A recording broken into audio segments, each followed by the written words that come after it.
dawn slid slowly across the sage flats of the Green River like a blade being drawn from a sheath. First came a thin ribbon of rose against the Wind River Range. Then the long wash of gold sprawling over willows, lodgepole shadows, and the clustered lodges of the rendezvous. Smoke drifted low and blue from breakfast fires. It smelled of buffalo tallow, scorched coffee, and damp rawhide. A chorus of voices rose with it, Shoshone traders, French engagés shouting for horses, flatboat men cursing last night's drink, and somewhere the high, sharp laughter of a crow woman bartering otter pelts for scarlet cloth. Into this noisy, restless tapestry rode Elias Boone Hardesty, reins loose in one hand, the other pressed absently against his ribs, where a spring accident still ached like a lodged flint. He had been gone nearly a year, up through the Absaroka high country, wintering alone near the headwaters of the Yellowstone, trapping river by river and thaw by thaw until the beaver ran, thin. Now he came back leaner, darker, and slower to speak than when he had left. A half-Scotsman from the Cumberland frontier, Elias carried the look of someone carved out of hard places. Long black hair roped behind his neck, cheekbones cut sharp from months of wind, and a narrow scar, tracing from temple to jaw, where a Shoshone boy once struck him in a wrestling match gone wrong. He rode a roan mare that looked just as weather-beaten, hips bony, mane snarled, but eyes clear and tempered like Elias's own. As he crossed into the center of camp, men lifted hands in greeting. "Hardesty!"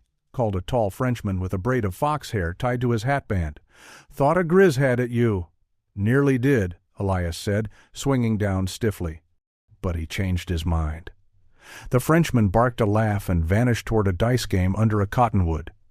Elias set about unloading his packs, stacking plues of beaver in careful bundles.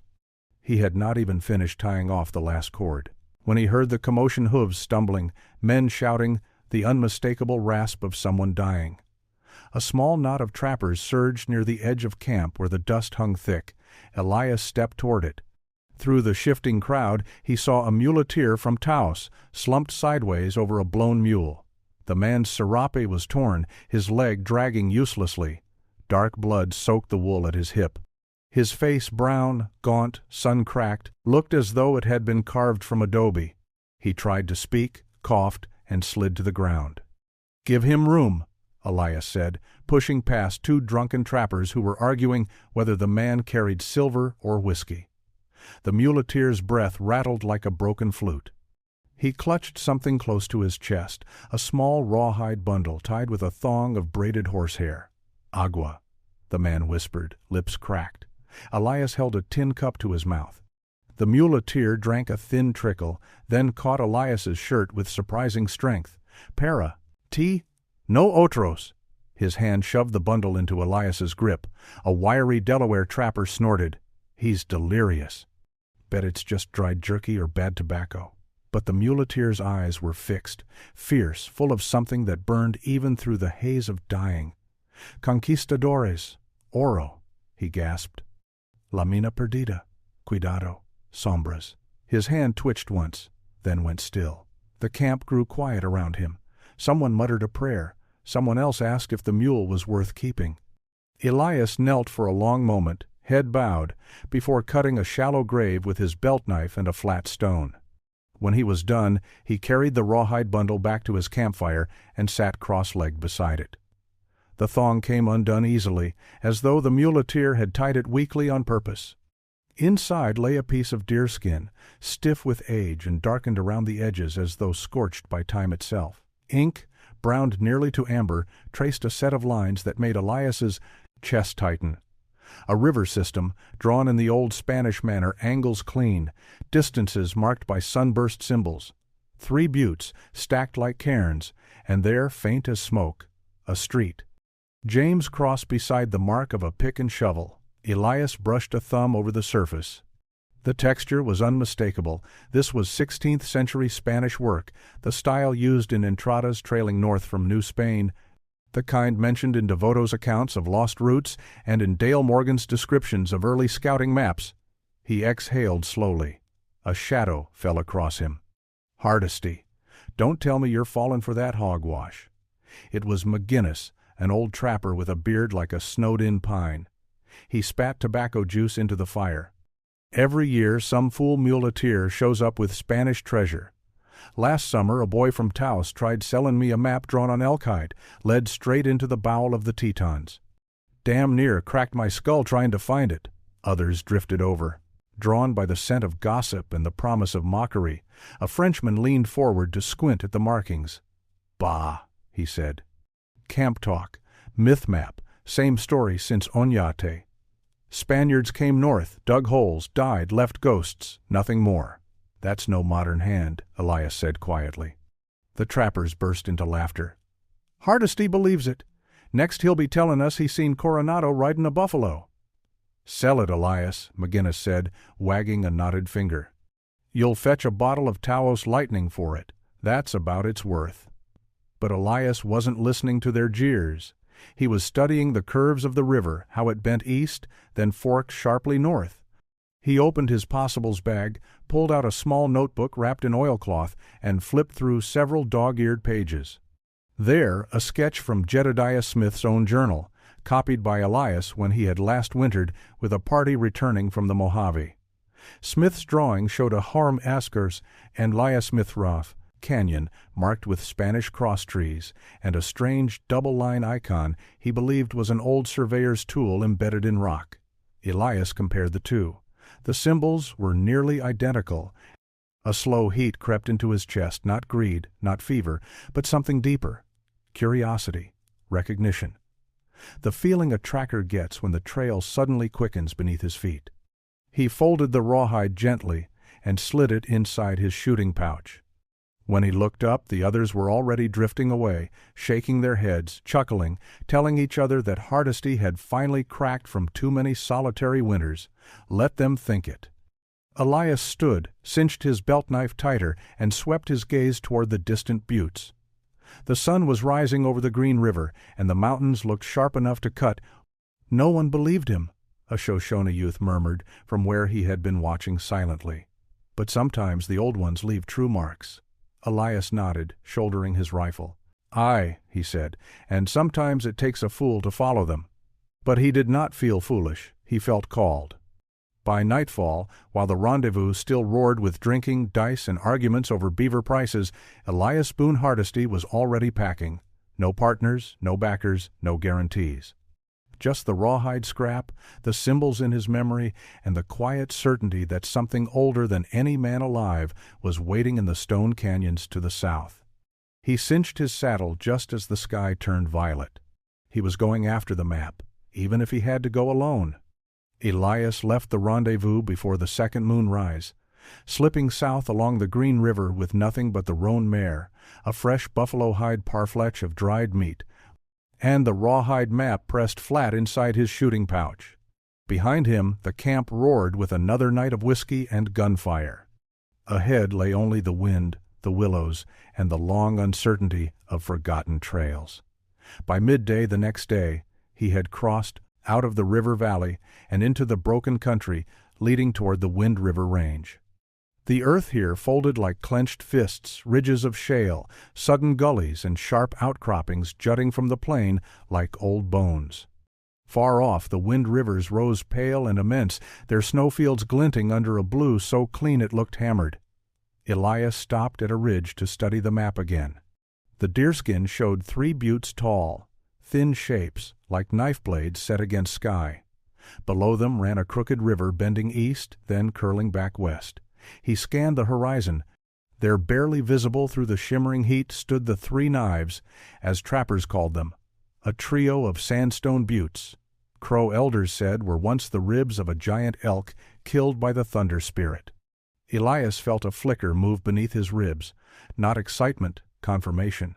The rawhide's maker had known these lands. He nudged the mare forward. For 2 days he followed the ridgeline south, keeping the 3 knives to his left and the Wind River Range to his right.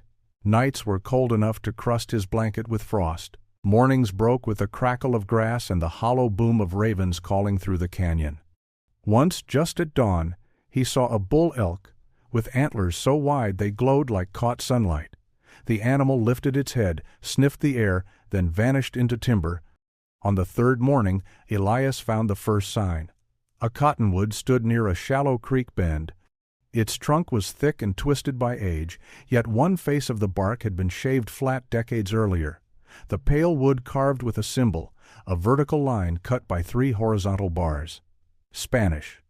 A directional marker, the kind the early entradas used when blazing routes north. Elias touched it with 2 fingers. Not camp talk after all, he murmured. By afternoon he encountered a small party of crow hunters, 3 young men and an older warrior with hair bound in otter skin. They rode easy, rifle slung, watching. Elias approached with neither fear nor welcome. The elder spoke first. "You walk alone where the old stories sleep." Elias raised a hand in greeting. Following sign. The elder's gaze drifted to Elias's shooting pouch. "You carry something old, something that remembers men long before the crow came north." Elias hesitated, then drew the rawhide halfway out just enough for the elder to glimpse the inked buttes. The man's face hardened. "That mark," he said, tapping the double-line canyon symbol, "belongs to those who dug holes in the earth and left bones behind." "Spanish?" Elias asked. "Not all Spanish," the elder replied. "Some were slaves taken from far tribes. Some were men who fled south and were hunted. The earth swallowed them." He paused, studying Elias with a gaze sharp as obsidian. "You walk toward a place where spirits have loud voices." Elias nodded. "I've heard worse." The crow hunters exchanged glances, half amused, half pitying. Yet they offered him strips of dried choke-cherry pemmican and pointed him toward a gap in the ridgeline where the land funneled into a narrow canyon. "Follow the singing stones," the elder said. "They will not lie." By late afternoon, Elias reached the canyon. Wind funneled through it with a strange, resonant hum, the sound rising and falling like breath through a flute. That alone would have unsettled most travelers. Elias simply listened, then pressed on. The canyon walls grew higher, their faces streaked with orange and red like dried blood, shadows pooled in pockets. Once his mare froze, ears forward. Elias followed her gaze. A wolverine stood on a ledge above a thick, low creature with jaws powerful enough to crack bone. It hissed, tail lashing. Elias raised his rifle slowly. The wolverine lunged. The shot echoed like thunder between the walls, scattering rock sparrows into flight. The animal tumbled down the slope, skidding to a stop near Elias's boots. He studied it a moment, then murmured, "Bad luck to cross another wanderer's path today, friend," before dragging the carcass aside. Near dusk he found the second unmistakable sign. A juniper tree, twisted nearly horizontal by wind, jutted from a cliffside. Its bark bore a carved Santiago cross, a long stem crowned by a double-barred cross. Spanish, without question. Old. Weather smoothed. Elias traced the grooves with a thumb. Jedediah Smith had mentioned symbols like this cross marks, used not for piety, but for navigation, marking direction of water, ore veins, or safe passes. The rawhide maps maker had known these signs. He looked south, toward a maze of mesas turning purple in the fading light. Something ancient waited there. Behind him, the canyon wind rose again, humming through the stone like distant voices. Elias mounted the mare and whispered, "All right then, I'm listening." He pressed on as night swallowed the land, following a trail no man in camp believed in except him.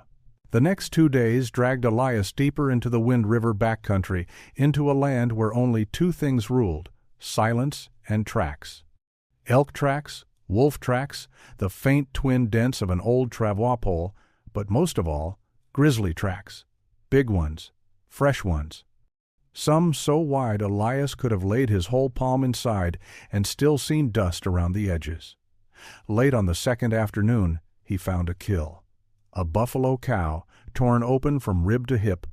The meat still steamed in the cool canyon air. Ravens hopped along the spine, arguing with sharp cries. The dirt around the carcass was scuffed into a chaos of claw marks and deep prints. Elias swung down from the saddle and knelt. One print alone was nearly the length of his forearm from wrist to elbow. "Old Ephraim himself," he whispered.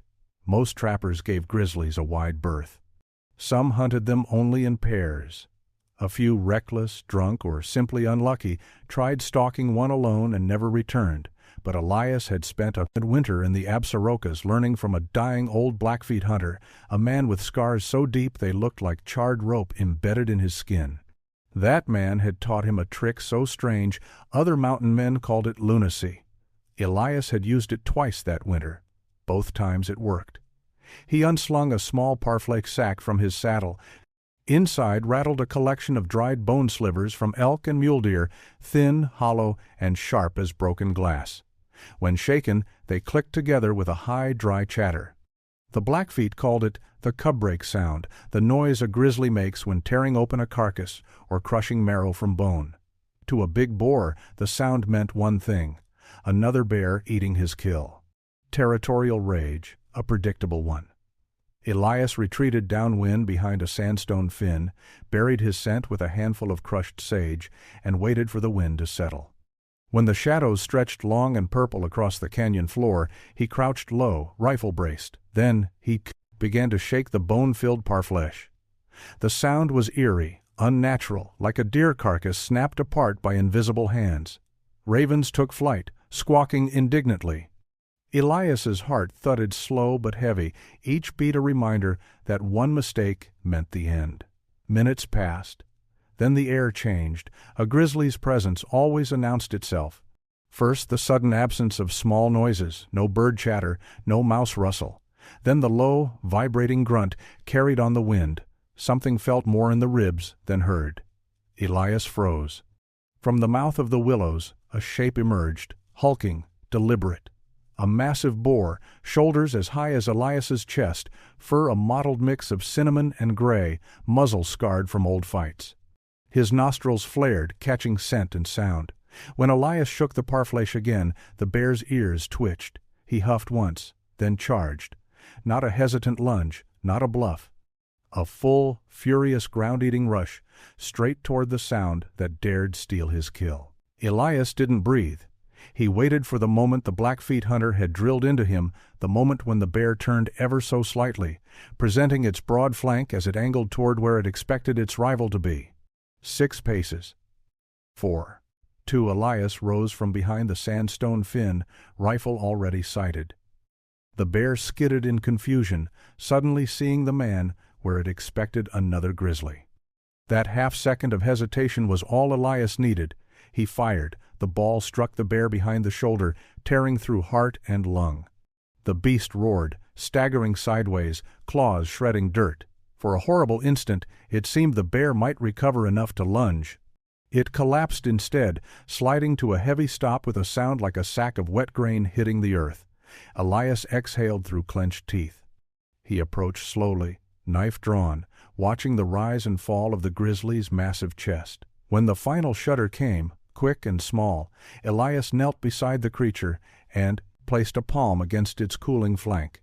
"Strong death," he murmured, repeating the Blackfeet farewells he'd been taught. "Strong spirit." He set to work field dressing the animal before the light failed. By the time he finished, dusk had fallen and the canyon wind carried the cold bite of night. He harvested slabs of fat, lengths of rib meat, and a chunk from the hump prime eating for weeks if dried properly. As he worked, he caught himself glancing at the rawhide map tucked in his pouch. The ridge above the canyon curved just as the deerskin drawing showed. The river bent east the same way. And though no trappers' tales mentioned it, the old Blackfeet hunter had once spoken of Spaniards crossing lands thick with bears, saying they feared the beasts more than arrows. Elias wiped his knife on a strip of hide and stared south toward the darker country beyond. Pieces were falling into place. First the cottonwood carved with Spanish lines, then the Santiago cross on the place. Juniper. Now a canyon matching the rawhide's bends and markers. If myth it was a well-informed one. He finished packing his meat and took a final long look at the dead grizzly. The animal had nearly killed him, yet had also given him what he needed: food, fat, and confirmation that he was following a trail touched by old hands. Camp would be a small fire tonight, hidden from sight. Tomorrow he would push deeper, toward the mesas where the map's symbols thickened.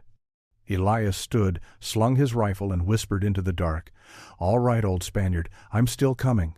The wind hummed through the canyon like a distant voice answering. The country changed on the fourth day.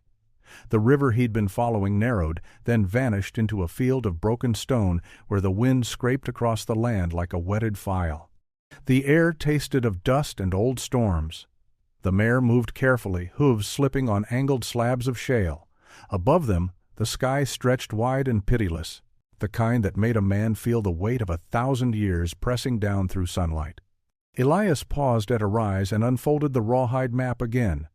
Here, the inked lines on the deerskin grew denser crosses, forked marks, tiny sunbursts, and a long double stroke that could be either a canyon or a vein of something worth hiding.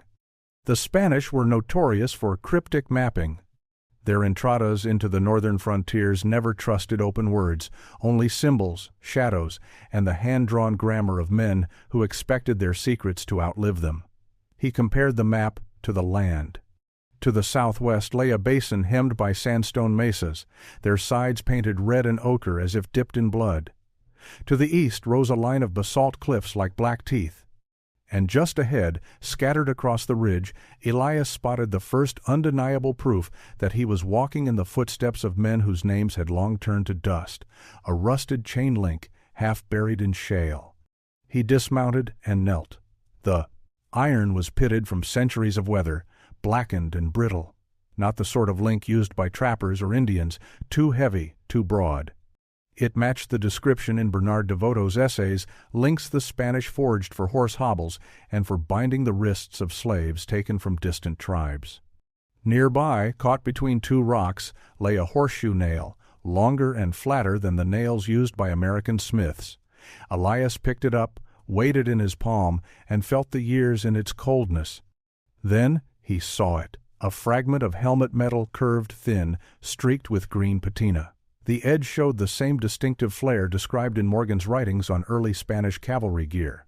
Likely from a cabecet or morion helmet, the kind carried by men under de vaca, oñate, or the lesser-known scouts who pushed north looking for souls, gold, or both. Elias whispered, "So you did pass through here." Even the mare snorted uneasily, nostrils quivering. He pressed on, following the rawhide's jagged symbols as the land funneled into a long ravine. The walls rose higher, pinched close, and the wind disappeared, leaving the air strangely still.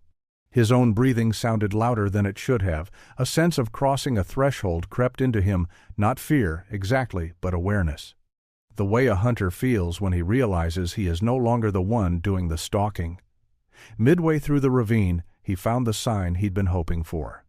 A stone marker, waist-high, shaped like a crude pillar. Its top had been chiseled flat by human hands, and across that surface were carved Spanish surveyor symbols, a directional cross, a series of scalloped lines marking water, and 3 vertical scratches spaced evenly apart. Elias touched them, then glanced toward the ridgeline, where the rawhide map's inked buttes curved like claws. Jedediah Smith had kept notes on these very symbols, translations learned from settlers in New Mexico who still used old Spanish survey charts to find grazing routes. Elias remembered the way Smith described their purpose. They do not show a road, they show what the road must pass through. He stood back and read the land again. To the south, the ravine ended in a narrow cleft. On the map, the double-line symbol pointed straight at it. Elias tightened the strap on his possibles bag and moved forward. The cleft grew tighter, its walls sloping inward, until his shoulders brushed stone. At the far end, the passage opened suddenly into a hidden basin circular, rimmed by cliffs and filled with pale, powdery earth. The wind here made no sound at all. Even the mare hesitated at the threshold, ears pinned flat. Elias stepped into the basin. Half buried in the center was something man-made, a series of flat stones laid in a cross pattern, overgrown with sage. When he brushed aside the plants, he found marks etched into the slabs, a cross of St. James, a faint crown emblem, and below that the numerals of a year. 16. The rest was 2. Weathered to read. A tremor crawled up his spine. This was no tale spun at a whiskey fire, no muleteer's fever dream. Spanish boots had stood in this very dust, likely in the days when most tribes north of the Rio Grande had never even heard of Europeans. He unearthed a corner of the cross stones, revealing blackened charcoal and a shard of forged metal, possibly from a pick, thin but unmistakably hammered by a smith. This had been a working site, a camp. Perhaps even the entrance to a mine. Why had they abandoned it?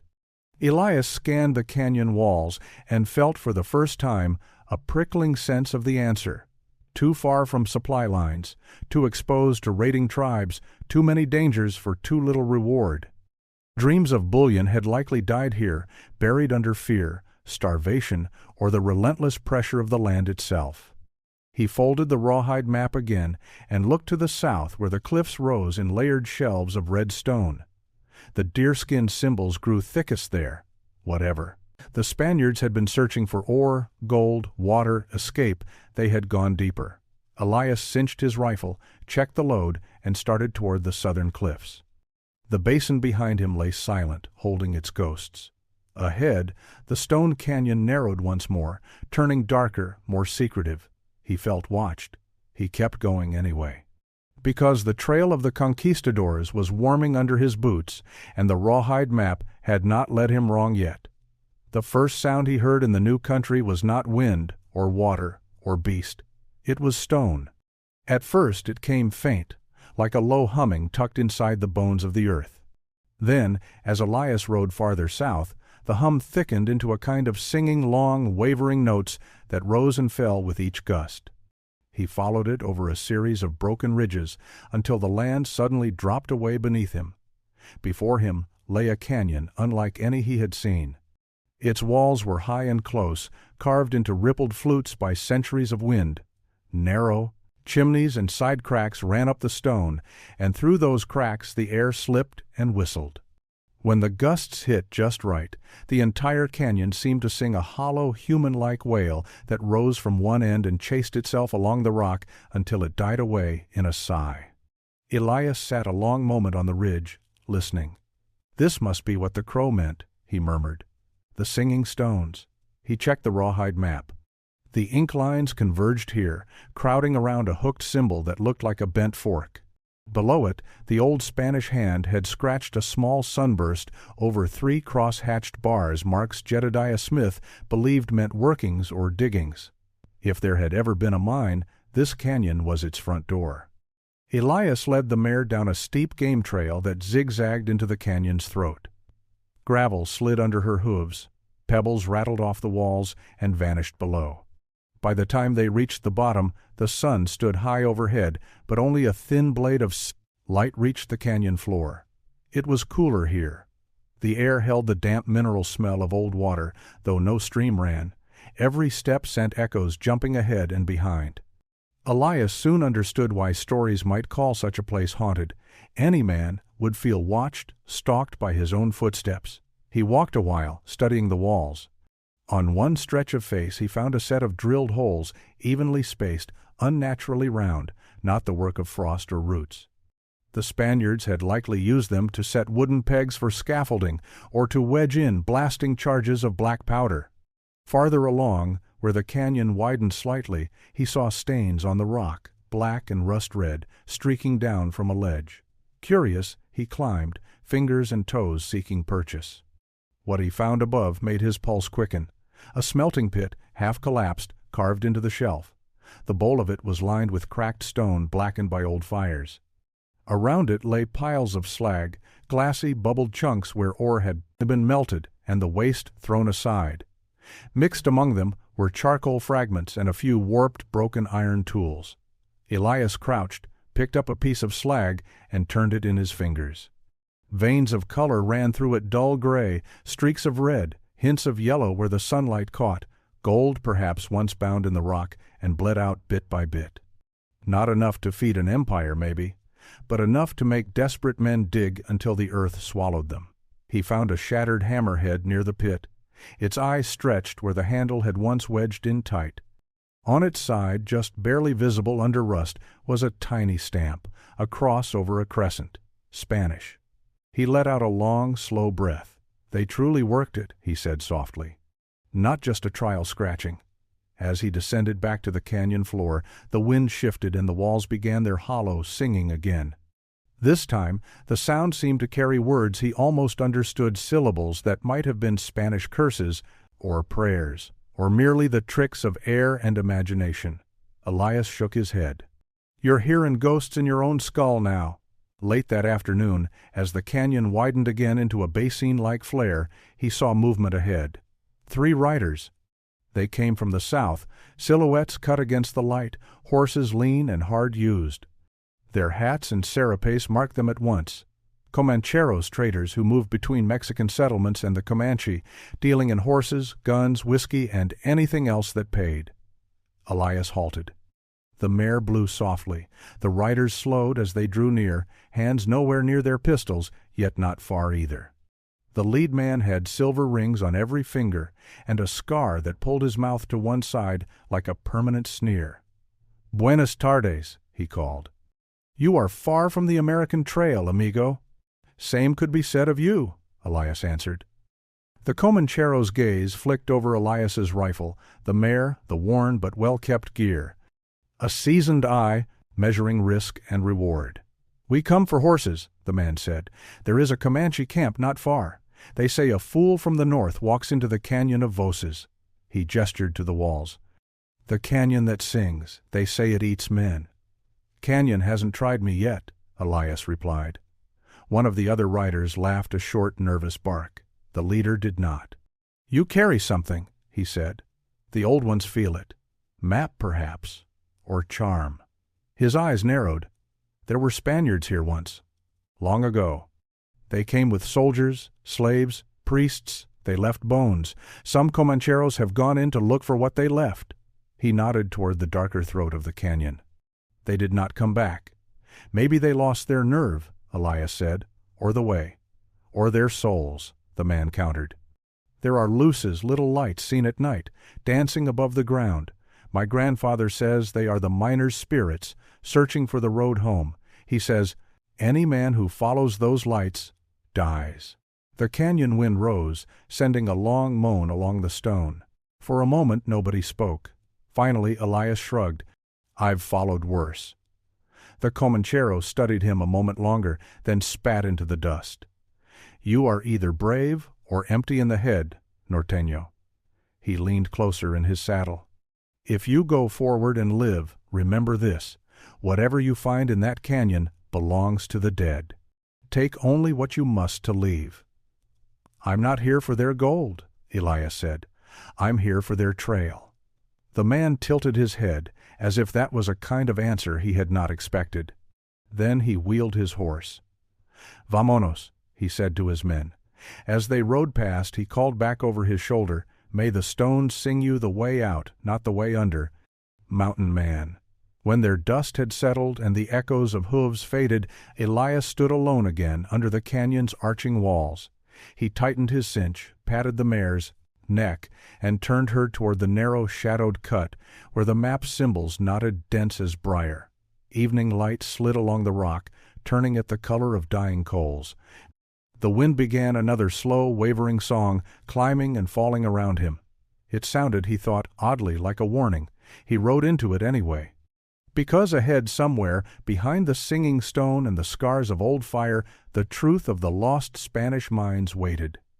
And Elias Boone Hardesty had not followed a scrap of rawhide this far just to turn back now. Night fell inside the canyon like a slow-closing fist. The walls rose so steeply that even the stars had trouble finding their way in. Only a thin river of sky showed above, pale as scraped bone. Elias made camp in a shallow alcove and kept his fire so small it was little more than a breathing coal. The Comancheros' warnings lingered in his head, not because he feared ghosts, but because men often vanished in places where stories said they would. He slept light and woke often, listening. Sometimes the canyon sang. Sometimes it went dead silent. Just before dawn, something scraped stone far down the passage, slow, deliberate. Elias's hand drifted to his rifle, but the sound faded, swallowed by the canyon's strange acoustics. A falling pebble, a deer, or something older. By sunrise he was already packed.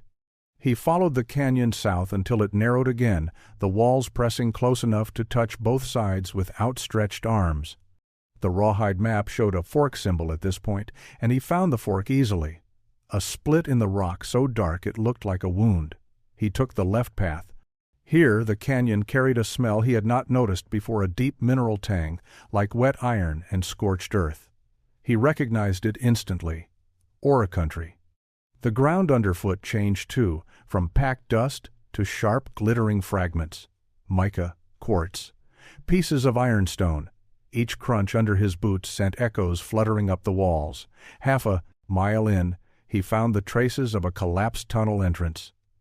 A pile of timbers leaned inward at the foot of a vertical shaft, rotten ends, broken and blackened. The earth around them slumped like a grave that had sunk in on itself. Elias cleared some debris, brushing aside powdery dust. The cross-hatched symbol from the map was here scratched directly into the stone above the collapse. 3 bars. Water. Ore. Danger. He crouched, peering into the black throat of the shaft. Cold air breathed out, smelling of clay and ancient smoke. He lit a twist of pitch pine and eased inside. The tunnel sloped sharply. Twice he had to crouch. Once he scraped his shoulder against the wall, sending a small cascade of dust down his collar. The light from his pitchwood torch flickered on the rough-cut walls, pick marks, not natural. Spears of quartz jutted from the stone, glittering like frozen lightning. 20 yards in, the tunnel widened into a cavernous chamber, and that was where he saw the bones. Not scattered, not piled. Arranged as if the earth itself had tried to remember the shape of men long dead and failed halfway. Rib cages caved in, vertebrae twisted, skulls split as if crushed by falling stone. Some still had rusted shackles fused to the wrist bones. Others lay near tools, broken picks, dulled chisels, a copper pan warped by heat. Elias knelt beside one skeleton and brushed dust from its arm bone. A faint carving marked the shackle, a cross over 2 initials. Spanish. Another set of bones lay apart, smaller, child-sized, perhaps a youth no older than 12 or 13. Indigenous, maybe, taken from a distant tribe. The Spaniards had done such things on their northern expeditions. Devoto wrote of slaves forced to work in mines far from their homelands, their bodies left in places the sun never touched. Elias felt a bitterness rise in him. These men died hard, he murmured. He stood and moved deeper into the chamber. At the far end, he found a stone ledger, wall, a slab where miners had scratched notes and prayers. He leaned close, tracing faint Spanish script. Santa Barbara, protégenos del rayo y del derrumbe. San Miguel, guarda nuestras almas. Agua, falta de agua. And the last line, etched with a trembling hand, La mina nos mata. The mine kills us. The pitch torch flickered hard. Elias looked up just in time to see droplets fall from the ceiling, cold water dripping steadily, rain from somewhere above. The storm he had ignored last night was seeping into the tunnel. He turned. The ground trembled. A rumble rolled through the passage like a distant cannon shot. Dust sifted from the ceiling. A crack snaked across the chamber wall. "Damn," Elias hissed, already moving. He sprinted back toward the tunnel mouth, boots sliding on loose gravel. Behind him the rumble deepened, swelling into a grinding roar. The ceiling shook violently. A support timber rotten, nameless, snapped in two with a sharp report. The roof began to fall. Elias dove through the sloping throat of the tunnel just as boulders crashed down behind him. He hit the ground hard, rolled, and scrambled on hands and knees toward the entrance. A billow of dust exploded into the passage, choking the air. When he staggered out into daylight, the entire shaft behind him collapsed in a thunderous rush, sealing the dead inside once more. The canyon fell silent. Elias leaned against the wall, coughing dust from his lungs. The mare stood several yards away, ears back, flinching at the noise. He wiped grit from his eyes and stared at the pile of stone burying the tunnel. He had come within a breath of joining those long-dead miners, but he also understood something now. The map hadn't been made to guide men to treasure. It was a warning, a record, a confession. The Spaniards had found something worth dying for, gold perhaps or rich ore, but the mine had claimed their lives faster than they could extract its riches.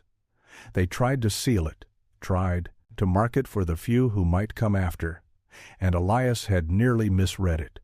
He slid down the rock wall and sat heavily, the rawhide map in his hands. Dust coated his clothing, sweat streaked the dirt on his face. But his mind was sharp. The Spaniards hadn't given up after the collapse. The symbols led farther beyond the canyon, deeper into the stone country. There was more. He folded the map, stood, and tightened his gear. The dead miners were behind him. The truth still lay ahead, and the mountains, silent now, watchful, seemed to wait for him to take the next step. The sun had only begun to crest the canyon rim when Elias set out, dust still clinging to his clothes from the tunnel collapse. The air felt raw, scraped clean by the night storm. Every sound carried far: the clatter of a loose stone under the mare's hoof, the sigh of wind slipping between narrow walls, the soft creak of leather straps as Elias shifted in the saddle. It all echoed like he was riding inside a hollow rib cage. The rawhide map showed the way now with unmistakable clarity. The markings ahead were the densest yet crossed shafts, a sunburst symbol, and a long tapering line like a spear thrust southward. The Spaniards hadn't ended their work in the collapsed tunnel. They had retreated deeper, perhaps finding richer stone, or perhaps trying to outrun the mine that was killing them one by one. Elias tightened his grip on the reins. The canyon opened gradually into a broad bowl of red stone, ringed by spires like church steeples. The wind moved through them with a hollow chant. Ravens circled overhead, drifting on warm currents. The basin floor shimmered with heat despite the early hour. At the far side of the bowl, half hidden by shadows, a black crack split the stone. The entrance to another tunnel. This one was different, arched, deliberate, reinforced by heavy beams cut with skill. Its mouth was etched with a faint crest, a cross over a half circle. He recognized the symbol. From Morgan's descriptions of Spanish frontier engineering, a mark used to identify royal mining operations. Elias dismounted, tethered the mare to a scrub juniper, and stepped toward the entrance. A gust of cool air breathed from the tunnel, damp, metallic, tinged with the sharp smell of old smoke. The darkness beyond seemed thick, almost liquid. He lit pitch pine and entered. The walls here were smoother, straighter, showing the labor of dozens of hands. Old tool marks lined the passage, the long, clean cuts of chisels, the rough scallops of picks. Water dripped steadily from the ceiling, echoing down the tunnel like the ticking of a giant clock. After 20 yards, he found a side alcove. Inside lay a rusted ore cart, its wheels seized with centuries of dust. Within the cart rested the remnants of stone quartz streaked with red veins, heavy with iron, and laced with something yellowish that caught the torchlight. Gold. Not flakes, not dust, veins. He knelt, ran his fingers along the cold, broken rock. The Spaniards hadn't been chasing a phantom. They'd found it something valuable enough to drive them deeper into this maze of stone, something worth dying for. Elias rose and pressed onward. The tunnel sloped down, twisting like a burrowing snake. Twice he passed ventilation shafts where thin blades of sunlight cut down into the dark, illuminating floating motes of dust. Once he heard something skitter across the far edge of his torchlight, perhaps a lizard, perhaps a rat, perhaps nothing alive. After nearly an hour, the tunnel widened again and opened into a cavern so large Elias felt his breath catch. The chamber glowed faintly, not from sunlight, from ore. The walls were riddled with quartz veins, each streaked with a lustrous sheen. Some glittered with reddish metal, others with pale gold. Old scaffolding clung to sections of the rock, half-rotted and broken. Rusted tools lay scattered: hammers, wedges, bits of chain, a long-forgotten leather. Boot sat in a corner, its owner long reclaimed by the earth. Elias stepped into the center. This was the heart of the lost Spanish mine, the place the Entradas had searched for across generations. A legend whispered in dusty missions and half-remembered by muleteers who claimed to have seen men vanish into the stone country chasing their fortunes. This was the truth behind the rawhide map. He swept the torch around the cavern. On one wall he found the final marks of the miners, scratches showing tally counts ore output, deaths, shipments never made. Someone had carved a last message into the rock in hurried, shaking strokes. Demasiado profundo, demasiado lejos. El desierto nos guarda. Too deep, too far. The desert keeps us. Elias lowered the torch slowly. He understood. The Spaniards had sealed what they could, abandoned what they couldn't carry, and left the rest to the land. Not out of greed, but because this place had devoured them. The mine had outlived their hope, their tools, and their bones. And now he stood where they had stood. He reached into his pouch and unfolded the rawhide map once more. The edges fluttered in the faint underground drafts. For a long while he simply stared at it, the faded ink, the careful hand, the desperation sealed into every symbol. Then, with a slow breath, he folded it again and tucked it away. He had not come for gold. He had come for truth, and the truth was here, echoing through time, trapped in these walls like the last breath of the men who had carved them. Elias turned back toward the tunnel. As he walked, he felt the mountain watching him, not with menace, but with the heavy quiet of a place that held too many stories and too many dead. When he stepped out into daylight again, the sky felt impossibly wide. He mounted the mare. One last thing remained. At the canyon's mouth, he took out the rawhide scrap, held it to the sun, and studied it one final time. Then he set it gently on a flat stone, struck a death spark from his flint, and watched as the deerskin curled, blackened, and lifted away in thin, twisting smoke. The trail was done. The Spaniards' ghosts could rest. Elias Boone Hardesty turned his horse toward the open country and rode back the way he had come, not richer, not poorer, but carrying something deeper than gold. The knowledge of what lies beneath the silence of the old mountains, waiting for the one fool stubborn enough to follow their forgotten marks. He did not look back. The canyon of echoes sang behind him until the wind carried him out of earshot.